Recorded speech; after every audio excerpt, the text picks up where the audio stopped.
You're a savvy operator. You recognise that people's behaviour has shifted to engaging with touchscreens, and you're looking for a way to create an immersive and engaging experience. But is a touchscreen right for your business? By the way, if you're new here, this is a channel for businesses looking to improve customer experience and engagement through music, signage, interactive and analytics in bricks and mortar establishments. If that's of interest, click subscribe. Perhaps you're presenting to a client, communicating with staff, or you have a story to tell your customers. You're a restaurant, a hotel, or a museum, or a brand wanting to connect with your customer in new and exciting ways. You have an idea, but you don't know how to bring it to life. There are many choices to make, but making the right choices can deliver stunning results. There are multiple ways that you can connect with your customer, and if you're an existing business, probably already are.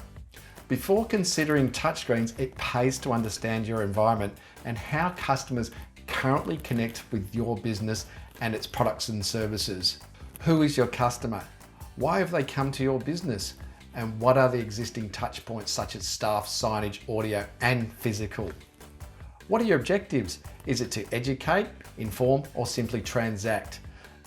That's a lot of questions that need answering. There's a link in the description for a briefing template so you can get your interactive project off to the right start.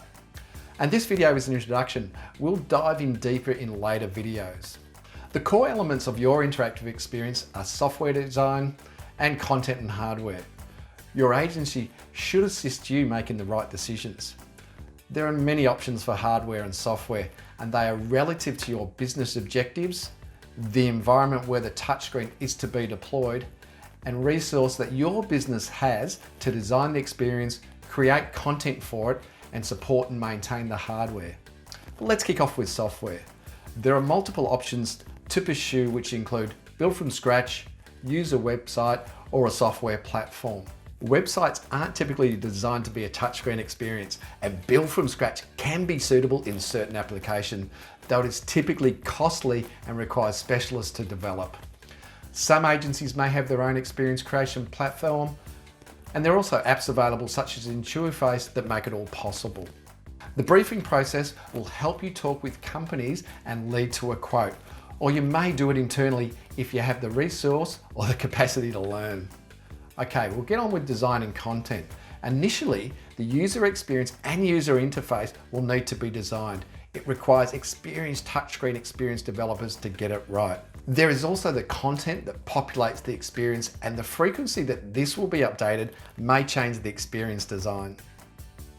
The content itself is a vastly different spec to the typical online and print specifications, so ensure your agency understands what is required. Look, a touchscreen is ostensibly a computer with a touchscreen attached. This can be a tablet or a computer with a screen. Peripherals may also be necessary, such as webcams, display screens, kiosks, or even mounting brackets and stands. Tablets are cost effective, however limited in their use, and can be difficult to monitor remotely. A computer with a touchscreen is reliable. It can reboot automatically and be easily controlled remotely. When choosing a touchscreen, the environment and use needs to be considered. For example, is the screen indoors or outdoors? Will it be used by people in wheelchairs? Does it need to be vandal-proof? Will it be used through glass or gesture controlled, etc.? And of course, the size and resolution needs to be determined. We'll move on to the touchscreen pros and cons. The pros first. It allows a business and a brand to tell a story using multimedia in an engaging and interactive experience. Bright screens and motion attract the eyes, and it also puts the user in control of an intuitive, self-guided experience. It gives the user immediate access to a lot of information and easy and short lead times to update content. The cons. Well, there are really only two, and that is that specialist agencies are generally required to produce the experience, and hardware and software can be expensive and complex. All right, we'll move on to getting started. If you're certain that a touchscreen is right for your business, then you'll undoubtedly want a quote. To get a quote from your agency, a brief will be required. Feel free to use our briefing form. Check the description for a link. Look, in later videos, we'll be exploring some of the key topics touched on in this video. If you have any questions, feel free to reach out or add questions in the comments section, and we'll do our best to answer them. Thank you.